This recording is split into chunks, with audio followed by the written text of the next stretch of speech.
चम्पककुसेसय पाटराना गन्धादिवाससुरभिस्मितिरो मृदुश्च त्वां सेवते मरुददृश्य वपुर्महात्मन् श्रीसूर्यदैवत विभो तव सुप्रभातम् स्वामिन्नदभ्रवृजिनापः पुष्करिण्याम् स्नाता प्रपूतमनसस्मृतिवत्मनिष्ठाः गायन्ति साममधुरम् ऋषितुल्यविप्राः श्रीहर्षवल्यधिपते तव सुप्रभातम् ब्रह्माग्रहण्यवितौ कलभाषिणीनाम् वीणानिनादकलतामृतभव्यगानम् संश्रूयते भवदनन्तगुणानुबन्धी श्रीसूर्यदैवत विभो तव सुप्रभातम् गोपाङ्गनादति विमन्थनमञ्जुघोषः सद्ब्रह्मचारि मुखनिर्गतमन्त्रपाठः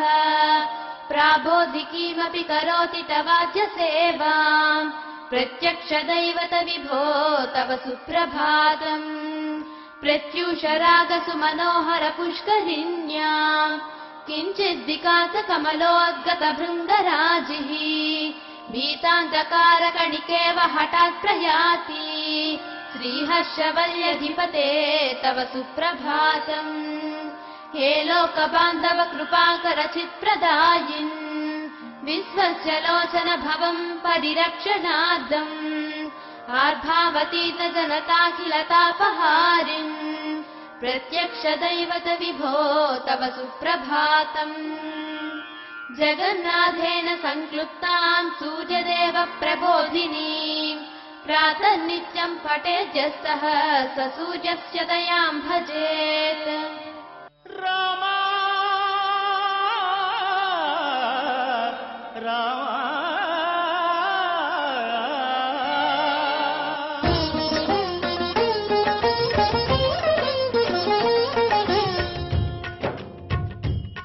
వేద ధర్మంతో ముడిపడిన మన భారతీయ సాంస్కృతిక వైభవాన్ని నిలబెట్టడానికి తద్వారా లోకాన్ని సంరక్షించడానికి మొట్టమొదట ఆయన చేప రూపాన్ని ధరించాడు. ఆ రెండవసారి కృషి చేసిన వారికి తప్పక సత్ఫలితం లభిస్తుంది, అలా కృషి చేసిన వారి వెంట నేనున్నాను అని నిరూపించడానికి అవసరమైతే అందుకోసం కొండని కూడా నా వీపు మీద మోస్తాను సుమా, కొండలనైనా మోసి ఆ శ్రమకైనా తట్టుకుంటాను, కానీ కృషి చేసిన వారికి ఫలితం రాకుండా ఉండడాన్ని నేను భరించలేను. మీరు చేసే దీక్ష దక్షతలతో కూడిన కృషి వెంట నేనున్నానని ఉత్సాహ ప్రోత్సాహాలను అందించడానికి ఆ స్వామి కూర్మ రూపాన్ని ధరించాడు. చేయవలసిన పనికి అనుగుణమైన రూపాన్ని ఎన్నుకోవడంలో ఆయన చాలా జాగరూకుడు. అందువల్ల అప్పుడు కూర్మ రూపాన్ని ధరించాడు.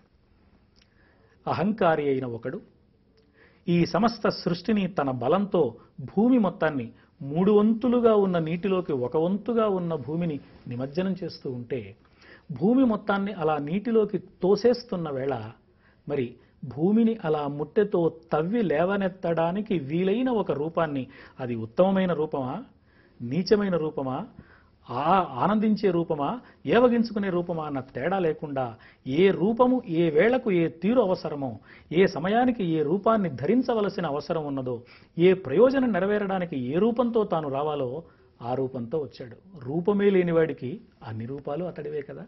అందువల్ల ఆయన దృష్టిలో ఎక్కువ తక్కువలు లేవు. సృష్టిలోని మానవుల పట్ల మక్కువ ఒక్కటే ముఖ్యం. ప్రాణులందరినీ కాపాడుకోవాలన్న దీక్ష ఒక్కటే అతడికి లక్ష్యం.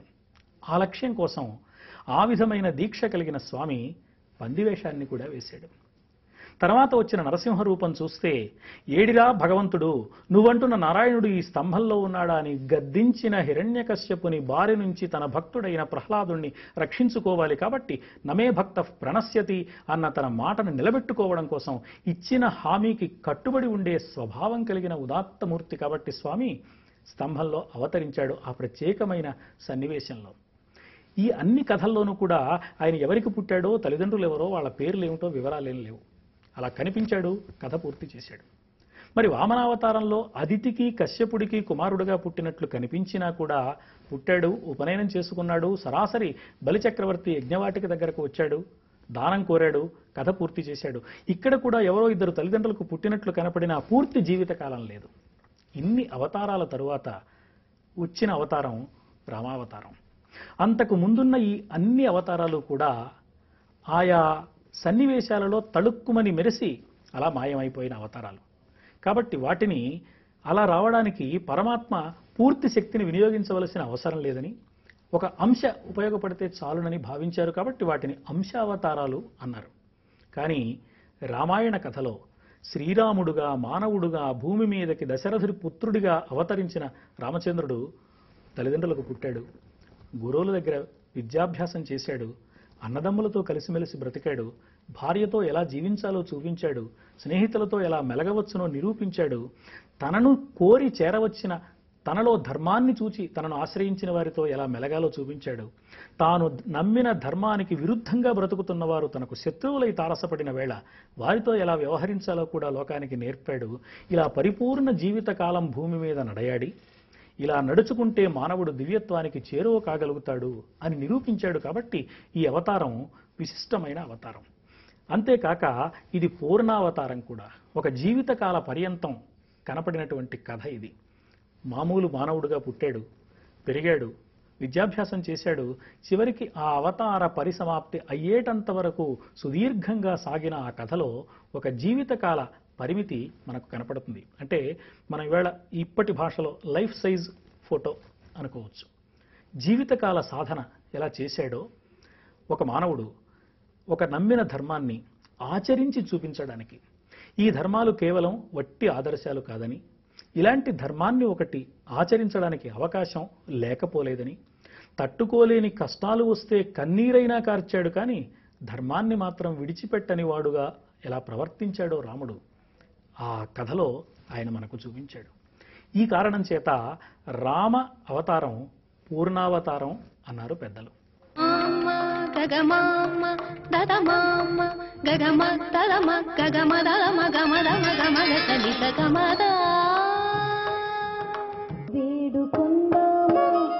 వేడుకొందామా వెంకటగిరి వెంకటేశ్వరుని వేడుకొందామా, వేడుకొందామా వెంకటగిరి వెంకటేశ్వరుని వేడుకొందామా, వేడుకొందామా వెంకటగిరి వెంకటేశ్వరుని వేడుకొందామా, వేడుకొందామా, వేడుకొందామా.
వేడుకొందామా, వేడుకొందామా.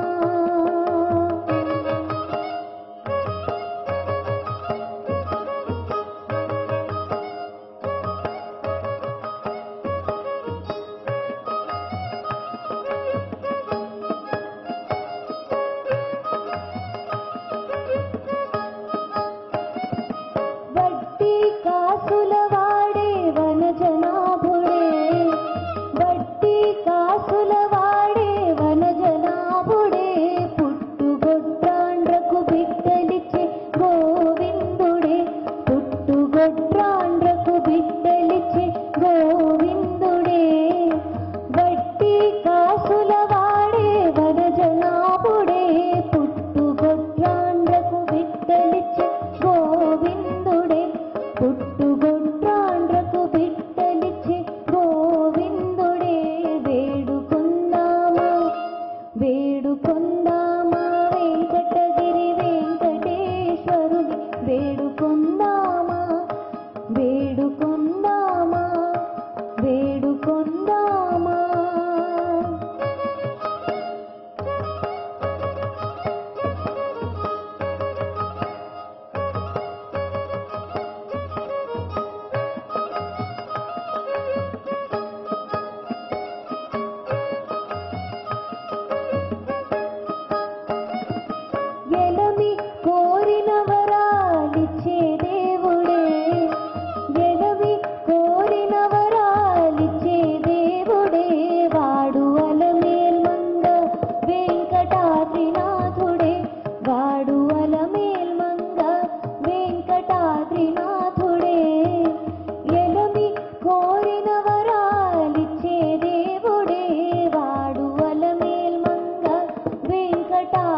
వేడుకొందామా వేడుకొందామా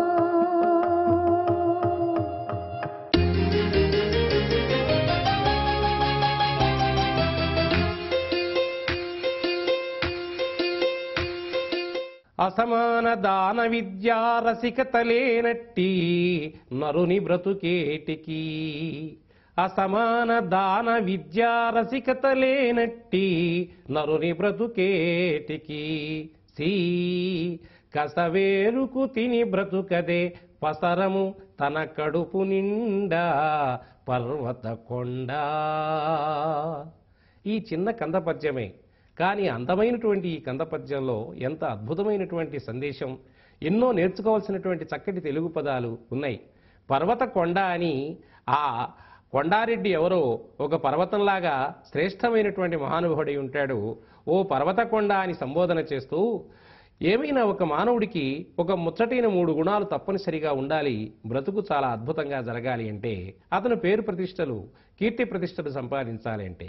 అవి 1 దానము, 2 విద్య, 3 రసికత. దానము అనేటువంటిది ఇచ్చే స్వభావం, దానిని ఉదారత అంటారు. అది లేకపోతే ఉపకార బుద్ధి లేనటువంటి వాడిని ఊళ్ళో నుంచి తరిమివేయాలనేటువంటి సామెత. కనుక ప్రతివారికి తమకు జరుగు కొలది ఇంకొకరికి ఇవ్వాలి అనేటువంటి ప్రేమ, ఇచ్చేటువంటి స్వభావం, ఆ దానగుణం ఉండాలి. ఆ తర్వాత విద్య. విద్య అంటే అది 3వ కన్ను లాంటిది ప్రతివారికి కూడా. అందరికీ 2 కన్నులే, కానీ విద్య నేర్చుకున్నటువంటి వాడు 3వ కన్ను కలిగినటువంటి పరమేశ్వరుడు అవుతాడు, సర్వజ్ఞుడు అవుతాడు. ఇక రసికత. రసికత అంటే జీవితంలో ఎప్పుడూ సుఖాలు ఉండవు, ఎప్పుడూ కష్టాలు ఉండవు. పగలు రాత్రిలాగా కష్టాలు సుఖాలు 2 కలిసి ఉంటాయి. అలాగే కష్టాలు వచ్చినప్పుడు ధైర్యంగా ఎదుర్కొనేటువంటి శక్తి. ఆ తర్వాత రాసిక్యత అంటే ఇతరుల సుఖదుఖాలని తనవిగా భావించి ఆత్మవత్ సర్వభూతాని అనేటువంటి ఉపనిషత్ వాక్యానికి ప్రతీకగా అందరూ నాలాంటి వారే, సర్వజీవకోటి నాలాంటిదే అని చెప్పని కష్టసుఖాలలో మమేకమవుతూ ఒకరి కోసం మరొకరు, మరొకరి కోసం మరొకరు, అందరూ అందరి కోసం, నేను ఒక్కడే కాదు అనేటువంటి ఒకానొక భావంతో సరస హృదయంతో జీవనం చేయడం అనేటువంటిది ఒక ముచ్చటైనటువంటి 3వ గుణం. ఈ 3 గుణాలు ప్రతి వ్యక్తికి ఉండాలి, లేకపోతే అతని బ్రతుకెందుకయ్యా, అది బరువు చేటు ఈ భూమికి అని చెప్పనని. అయితే అతని బ్రతుక్కి మిగిలినటువంటి ఆ గడ్డి ఏరుకు తినేటువంటి పసరానికి తేడా ఏమి ఉండదన్నాడు. పసరము అంటే పశువు, కసవు ఏరుకు తిని బ్రతుకదే పసరము. పసరము అంటే 4 కాళ్ల జంతువు పశువునది. కాబట్టి మానవుడికి పశువుకి తేడా ఉండదు. పశువుకి మానవుడికి తేడా ఉండాలంటే ఈ 3 గుణాలు, దాన విద్య రసికత అనేటువంటి ఈ ముచ్చటైనటువంటి 3 గుణాలు ప్రతి మానవుడికి, ప్రతి వ్యక్తికి తప్పనిసరిగా ఉంటే అప్పుడు ఈ సమాజం అంగరంగ వైభవంగా, మహాప్రాభవంగా వెలుగులేనుతుంది. ఆ గుణాలు లేకపోతే ఇదిగో చూశారు ఈనాటి సమాజంలో ఏ విధంగా దోపిడీదారులు, అవినీతి పరులు, అన్యాయాలు, అక్రమాలు చేస్తూ స్వార్థంగా బ్రతుకుతూ ఇతరుల యొక్క జీవితాలను దుర్భరం చేస్తున్నారో, అలా దుర్భరం చేసి చివరికి ఈ ఉగ్ర దృక్పథాలకి దారి చూపించినటువంటి వాళ్ళు అవుతారు. అలా కాకుండా ప్రతి వ్యక్తి దాన విద్య రసికతలు కలిగి ఉంటే అతని యొక్క బ్రతుకే గొప్ప బ్రతుకవుతుంది. అలా బ్రతకపోతే కసవు గడ్డి తిని బ్రతికేటువంటి పశువుకి ఈ మానవుడికి తేడా ఉండదయ్యా అని అసమాన దాన విద్య రసికతలేనట్టి నరుని బ్రతుకేటికి కసవేరుకు తిని బ్రతుకదే. దీనిలో మధ్యలో సి అనేటువంటి పదం ఉన్నది. సి అంటే అది చీత్కారం. చీత్కారం అంటే ఛీ ఛీ అని చెప్పానంటామే అని అంటానికి అక్కడ కందపద్యంలో కవి, ఆ చాటు కవి సి అంటే ఛీ అని అర్థం అనమాట. కసవేరుకు తిని బ్రతుకదే పసరము. పసరము అనేటువంటి ఒక అచ్చతెలుగు పదం. ఈ అచ్చతెలుగు పదానికి మరి పశువు అని అర్థం. అలాగే మరి రసికత అనేటువంటి పదం కూడా రాసిక్యత, సరస హృదయము అని చెప్పని అర్థం. కానీ మామూలు మనవాడు రసికత అంటే వేరొక అర్థానికి పోతారు. ఏదో చేతుకు మల్లెపూలు కట్టుకొని అలా సరదాగా ఆ కేళీ గృహాల్లో చేసేటువంటి పద్ధతులను ఊహించుకుంటారు. కానీ ఇతరుల యొక్క కష్టసుఖాలని తనవిగా భావించి స్పందించేటువంటి హృదయమే రసికత హృదయం. ఈ 3 మంచి గుణాలు అందరికీ ఉండాలి అని చెప్పని చిన్న కంద పద్యంలో ఎంతో అందంగా చెప్పినటువంటి ఆ పద్యం ప్రాతస్మరణీయం. ఆ కవి చిరంజీవి. ఈ పద్యం నేర్చుకుంటే మనకి మహావిజ్ఞానంతో పాటు ఎప్పటికప్పటికి కర్తవ్యత దీక్ష కూడా చక్కగా స్ఫురిస్తుంది. అందుకని తప్పనిసరిగా అక్షరంతో కూడుకున్నటువంటి అక్షరమైనటువంటి ఇటువంటి పద్యాలు విందాం, నేర్చుకుందాం, భవిష్యత్తుని పురోగతిలో పయనింపచేద్దాం.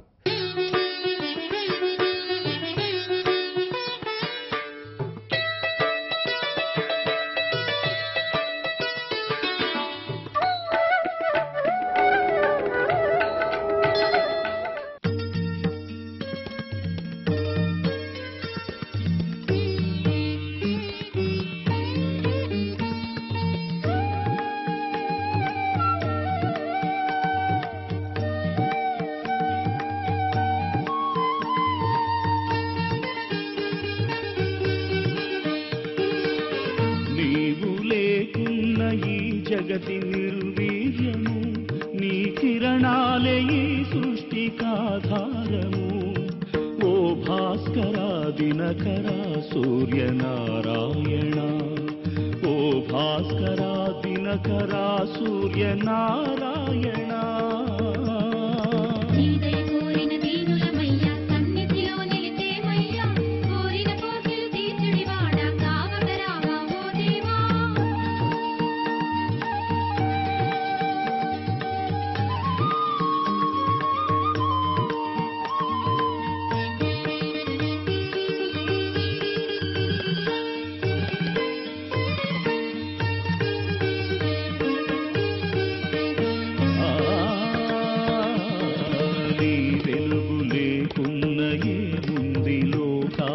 కనరాదు కనకంబు అయినా నీ నెలవు కాకున్న ఇల మనుగడే సున్న మును ముందు నినే కొలుతుమయ్యా.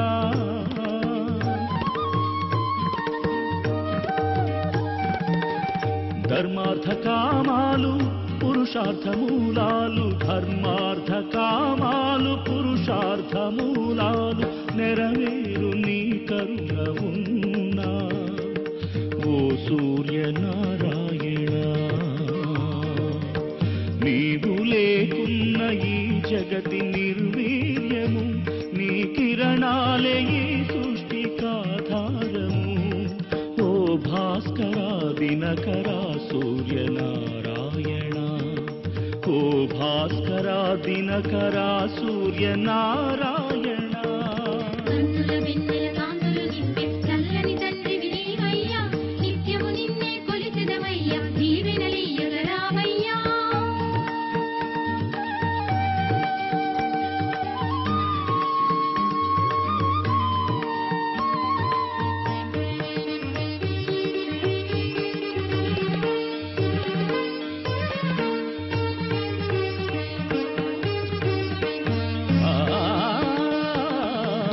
చైతన్య శిఖ నీవు, చలనాధిపతి నీవు, భవబంధమీడేసు ఓ భాస్కరా. రగిలేటి రవి నీవు, రాత్రంత కవి నీవు, పద్మాక్షి ప్రియ బాంధవా దినకరా.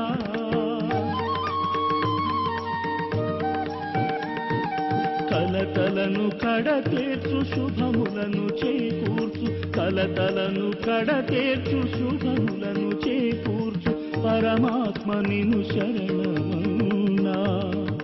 ఓ సూర్యనారాయణ, నీవు లేకున్న ఈ జగతి నిర్వీర్యము నీ కిరణాలే ఈ